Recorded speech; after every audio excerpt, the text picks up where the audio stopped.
Islamic videos, اصلاحی بیانات اور ڈیلی درس قرآن اور درس حدیث سننے کے لیے ہمارے یوٹیوب چینل حافظ آن لائن کو سبسکرائب کریں اور ساتھ لگے بیل آئیکن کو لازمی دبائیں تاکہ ہماری ہر آنے والی نئی ویڈیو آپ تک پہنچ سکے۔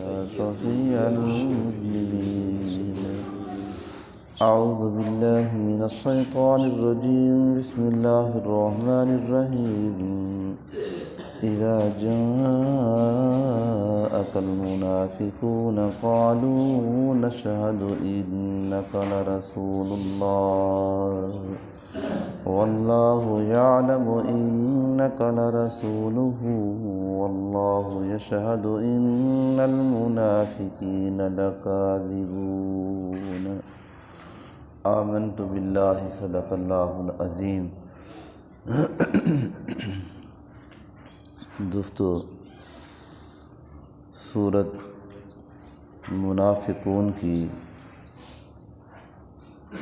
ابتدائی پہلی آیات کی تلاوت کی ہے۔ دعا ہے اللہ رب العزت ہم سب کو قرآن مقدس پڑھنے، سمجھنے اور اس پہ عمل کرنے کی توفیق عطا فرمائے۔ جتنے ہی دوست احباب اس درس قرآن میں شریک ہیں، دعا ہے اللہ رب العزت سب کا سننا اپنی بارگاہ میں قبول فرما کر ہم سب کے لیے نجات کا ذریعہ بنائے۔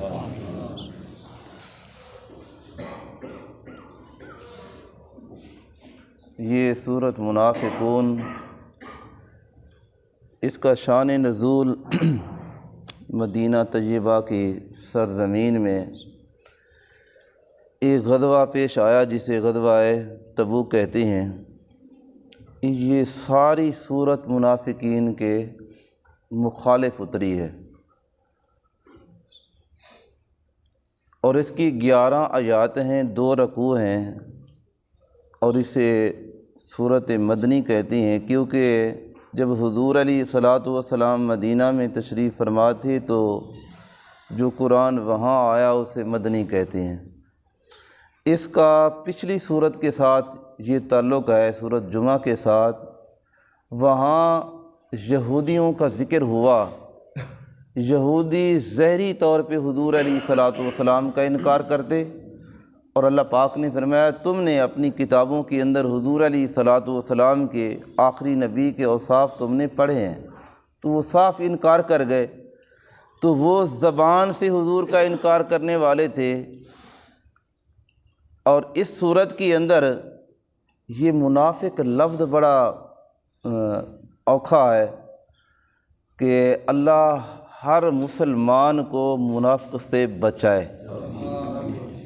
ہم کہنے کو بڑا آسان ہے، یہ آپ اس کا درس سنیں گے اللہ ان کے کتنے عیب بیان فرما رہا ہے۔ یہ 11 آیات ہیں اور 11 آیات ہی منافقین کے مخالف ہیں، ان کے عیبوں کا ذکر ہے۔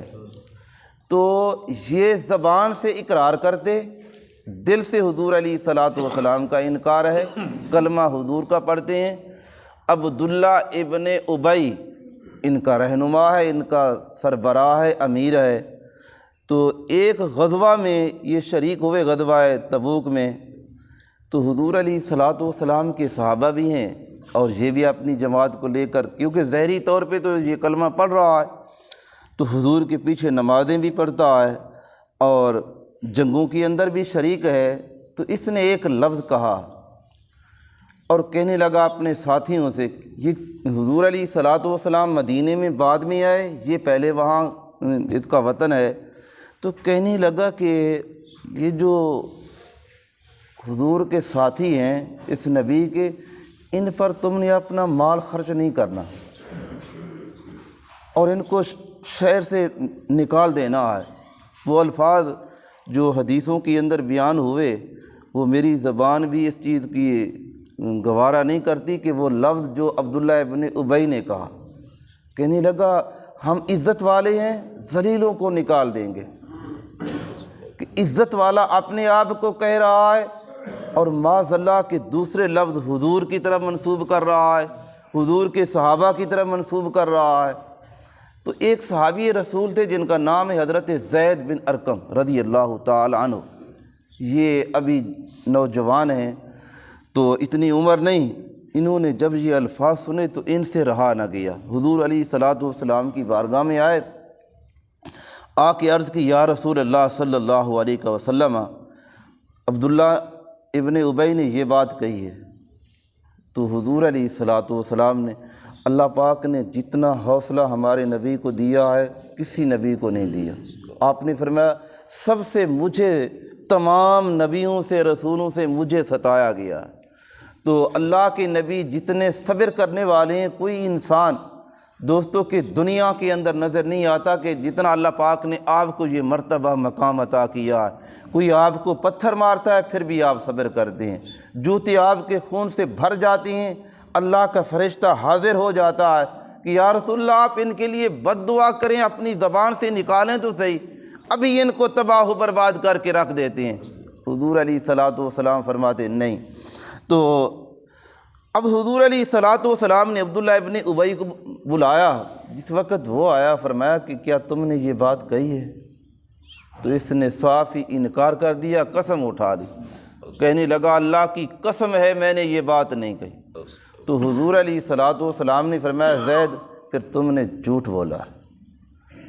تفسیر تبیان القرآن نے اس کی بڑی تفصیل لکھی ہے اور بڑے حوالے دیے ہیں کہ کیا اللہ کے نبی جو اس امت کے رہنما بن کے آئے، آج ایک آدمی جھوٹا اس کے چہرے سے پتہ چلتا ہے کہ یہ آدمی جھوٹ بول رہا ہے، اور پڑھنے والے اسے پڑھ لیتے ہیں، اور جو سچا ہو اور اس کا چہرے کے اوپر وہ ملال نہیں آتا، اس کا چہرہ مطمئن نظر آتا ہے۔ تو جھوٹے کا چہرہ یہ کھلی کتاب ہے، چہرہ یہ کھلی کتاب ہے، ہر طرح کی گواہی دیتا ہے۔ تو حضرت زید بن ارقم رضی اللہ تعالی عنہ بڑے رنجیدہ ہوئے، غم زدہ ہوئے کہ اللہ کے نبی نے مجھے جھوٹا قرار دے دیا، اور عبداللہ ابن ابی جو اس نے یہ باتیں کہیں اور اسے حضور علیہ الصلوۃ والسلام نے سچا قرار دے دیا۔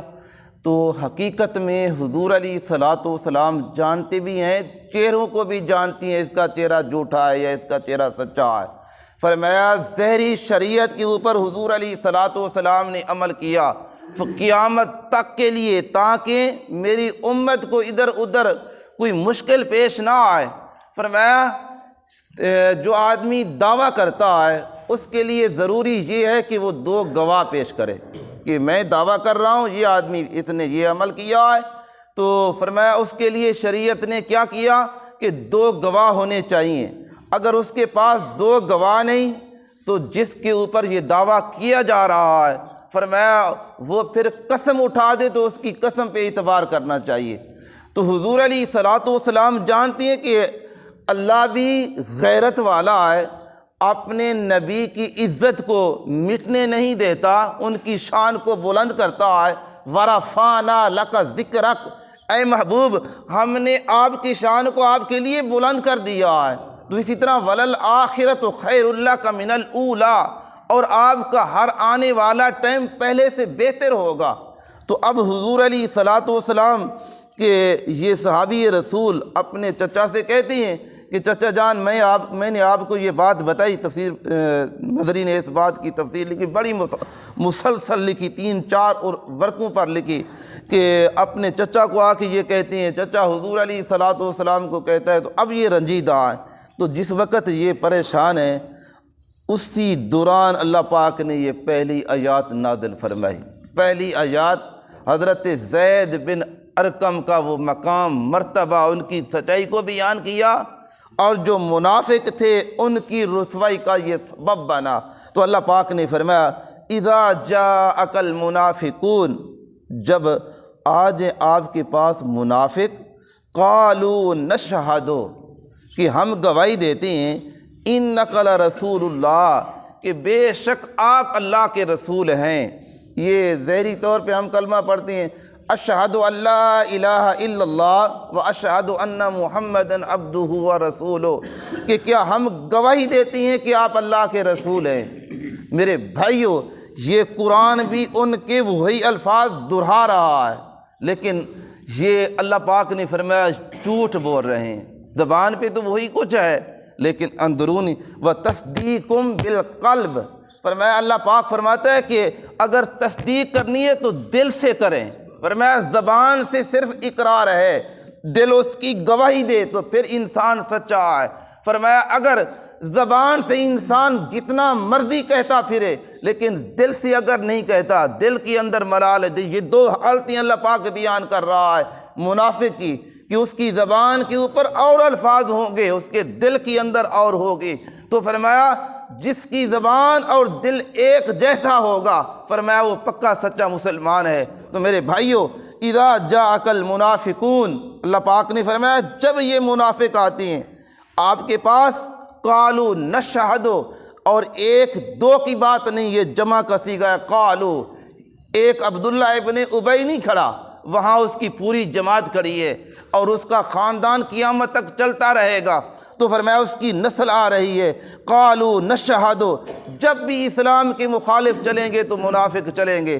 تو فرمایا قالوا نشہد، یہ کہتے ہیں کہ ہم گواہی دیتے ہیں، انکا، بے شک آپ، یہ انکا لفظ شرط کے لیے آتا ہے کہ جہاں شک ہو تو وہ کہہ رہے ہیں انکا، بے شک ہم گواہی دیتے ہیں آپ، کاف یہ حضور کی طرف ضمیر جا رہی ہے، لرسول اللہ، آپ اللہ کے رسول ہیں۔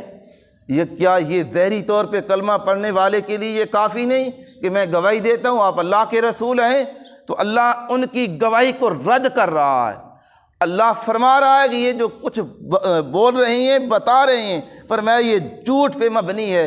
اب اللہ گواہی دیتا ہے، واللہ یعلم، فرمایا اللہ جانتا ہے، انکا لرسول، کہ آپ اللہ کے رسول ہیں۔ یہ اللہ فرما رہا ہے کہ بے شک اللہ بھی جانتا ہے کہ آپ اللہ کے رسول ہیں۔ واللہ یشہد، پہلی گواہی کس نے دی؟ منافقین نے دی۔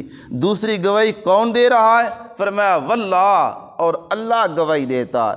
کیا اللہ کے برابر کوئی آ سکتا ہے؟ میرے بھائیوں، ہمارے دل کے اندر جو ارادہ ابھی پیدا نہیں ہوتا اللہ اسے بھی جانتا ہے۔ اگر ذرا اس بات پہ آ جائیں، یار یہ نہ دیکھیں جس آدمی کی بدخوئی میں کر رہا ہوں، جس کے مخالف چل رہا ہوں، وہ آدمی یہاں موجود نہیں، اللہ موجود ہے۔ اللہ جان رہا ہے تیری زبان سے کیا نکل رہا ہے، تیرے دل کے اندر کیا تو لے کے بیٹھا ہے۔ تو فرمایا واللہ یشہد، اور اللہ گواہی دیتا ہے، ان المنافقین لکاذبون، بے شک منافق جھوٹے ہیں۔ یا رسول اللہ، یہ منافق جھوٹے ہیں، آپ کو کہتے ہیں کہ آپ اللہ کے رسول ہیں لیکن صرف زبان سے کہتے ہیں۔ ان کا مطلب یہ ہے اگر یہ غالب آ گئے تو ہمیں مال غنیمت ملے گا جنگوں کے اندر، اگر یہ غالب نہ آئے تو پھر ہم کفار کی طرف چلے جائیں گے، ہم تو انہیں بے وقوف بنا رہے تھے، ہم تمہارے ساتھ کھڑے ہیں۔ فرمایا یہ جو منافق ہوتا ہے ان کی ٹانگیں دو طرف ہوتی ہیں، یا اس جماعت کی طرف ہاں کہ ادھر مجھے عزت مل جائے گی، اگر وہ ناکام ہو گئے تو پھر میں ان کی طرف آ جاؤں گا اور اس سیٹ میں مجھے عزت ملے گی۔ وہ اپنی عزت کو تلاش کرنا چاہتا ہے لیکن نہ اس کو عزت وہاں ملتی ہے نہ اس کو عزت یہاں ملتی ہے۔ فرمایا اسی طرح قیامت کے دن جب اللہ پاک اپنا فیصلہ فرمائے گا اور کھلے کافر، فرمایا ان کا درجہ اس سے اوپر ہوگا، منافق اس کے نیچے ہوگا۔ تو میرے بھائیوں، کتنی تباہی و بربادی ہے جو انسان یہاں دنیا کی عارضی زندگی کے اندر اور تھوڑے تھوڑے فائدے اٹھانے کے لیے اپنی آخرت کی زندگی کو خراب کر لیتا ہے۔ تو حضور علی، یہ اللہ کا قرآن کہہ رہا ہے کہ یہ منافق، حالانکہ آج ہم بھی وہی گواہی دیتے ہیں، وہی الفاظ پڑھتے ہیں، اشہد ان لا الہ الا اللہ واشہد ان محمدًا عبدہ ورسولہ، وہی الفاظ ہیں۔ اللہ ہمارے الفاظوں کو قبول کر رہا ہے، تو آپ کی زبان، آپ کا دل ایک جیسا ہونا چاہیے۔ کوئی بھائی ہے اور کوئی محلے دار ہے، کوئی دوست احباب ہے، کوئی رشتہ دار ہے، اگر کبھی کبھار جو آپ دیکھیں کہ ہاں کہ میرا ایمان گواہی دیتا ہے یہ آدمی سچا ہے، تو آپ اپنی گواہی اس کے مطابق دیں اور سمجھیں، اپنی آخرت کو خراب نہ کریں۔ اور آخرت کے اندر، قبر کی حالت، ہم اپنے عزیزوں کے جنازے اٹھاتے ہیں، خود ہی دفن کرتے ہیں، اپنی آنکھوں سے وہ منظر دیکھتے ہیں، وہاں کوئی نہیں دوسرا ہوتا، اکیلی جان ہوتی ہے۔ تو میرے بھائیوں، اپنی قبر کی حالت کو خراب نہ کریں۔ قبر کے اندر کسی نے نہیں آنا، نہ وہاں کوئی سردار آئے گا، نہ کوئی تاجر آئے گا، نہ وہاں کوئی چودھری آئے گا، نہ وہاں کوئی وزیر آئے گا، نہ کوئی مالدار آئے گا، لیکن اللہ پاک نے آپ کو جو زندگی دی ہے اور مسلمانوں کی طرح اسے گزاریں۔ اور جو اللہ کا قرآن کہہ رہا ہے، حضور علیہ الصلوۃ والسلام کا فرمان ہے، یہ حضور علیہ الصلوۃ والسلام نے کیا فرمایا کہ وہ شخص ہم میں سے نہیں ہے اور جس کے ہاتھ سے اور جس کی زبان سے دوسرا محفوظ نہیں ہے۔ یہ گواہی زبان سے چلتی ہے، تو فرمایا وہ ہم میں سے نہیں ہے اور اس کے ہاتھ سے بھی دوسرا محفوظ نہ ہو، دوسرے کی عزت محفوظ نہ ہو، دوسرے کا مال محفوظ نہ ہو، دوسرے کی جان محفوظ نہ ہو، اور اس کی زبان سے دوسرا محفوظ نہ ہو۔ آج ہم بیٹھے ہیں، جہاں بیٹھے ہیں جھوٹ بولتے جا رہے ہیں، اور چوک کے اندر بیٹھے ہیں جھوٹ بول رہے ہیں۔ تو حضور علیہ الصلوۃ والسلام نے فرمایا جھوٹ تو سب سے پہلے شیطان نے بولا ہے۔ اور جس وقت سیدنا حضرت آدم علیہ الصلوۃ والسلام کے پاس اس کا آنا جانا تھا جنت کے اندر، تو اس نے کہا وَقَسَمَهُمَا إِنِّي لَكُمَا لَمِنَ النَّاصِحِينَ، میں قسم اٹھاتا ہوں میں آپ کا خیر خواہ ہوں، آپ اس درخت کا پھل کھا لیں۔ تو سیدنا حضرت آدم علیہ الصلوۃ والسلام نے اس کی قسم کے اوپر اعتبار کیا، یہ میرے رب کی قسم کھا رہا ہے۔ تو میرے بھائیوں، جھوٹی قسمیں نہیں اٹھانی اور کسی کے مال کے اوپر ڈاکہ نہیں ڈالنا۔ ظاہری طور پہ اگر اللہ نے آپ کو طاقت دی ہے، آپ کہیں گے میں طاقت کے بل بوتے پر میں بڑا چلاک ہوں، بڑا ہوشیار ہوں، لیکن اللہ کی بارگاہ میں چلاکی نہیں چلتی اور ہوشیاری نہیں چلتی، عاجزی انکساری اللہ کو پسند ہے۔ اور دعا ہے اللہ رب العزت ہم سب کو حضور علیہ الصلوۃ والسلام کے بتائے ہوئے احکام کے مطابق عمل کی توفیق عطا فرمائے۔ یہ 11 آیات کے اندر اللہ پاک منافقین کا ذکر فرما رہا ہے۔ میرے بھائیوں، میں ہاتھ جوڑ کے آپ سبھی نوجوانوں بزرگوں سے عرض کرتا ہوں، اپنے آپ کو نفاق سے نکالیں، منافقت سے نکالیں، سچے پکے مسلمان بن جائیں۔ تو پھر حضور علیہ الصلوۃ والسلام نے فرمایا جو سچا حضرت زید ظاہری طور پہ رنجیدہ ہوئے، پریشان ہوئے کہ یہ میرے لیے کیا ہوا، اللہ کے نبی بھی مجھ سے ناراض ہو گئے اور جو حضور کے صحابہ ہیں وہ بھی اور میرا چچا بھی۔ تو حضور علیہ الصلوۃ والسلام جانتی ہیں کہ زید جھوٹا نہیں ہے، زید سچا ہے۔ اگر میں کہہ دوں زید سچا ہے پھر قرآن تو نہیں آئے گا، اب یہ قرآن آیا ان کی گواہی کے لیے، ان کی عزت کے لیے، تا قیامت تک کے لیے گواہی دے رہا ہے کہ جو مسلمان سچے ہیں قرآن ان کے ساتھ ہے، اور جو منافق ہیں ظاہری طور پہ کلمہ پڑھتے ہیں، نہ قرآن ان کے ساتھ ہے نہ اللہ کے حبیب ان کے ساتھ ہیں۔ تو دعا ہے اللہ پاک ہم سب کو حضور علیہ الصلوۃ والسلام کے بتائے ہوئے احکام کے مطابق عمل کی توفیق عطا فرمائے، آمین۔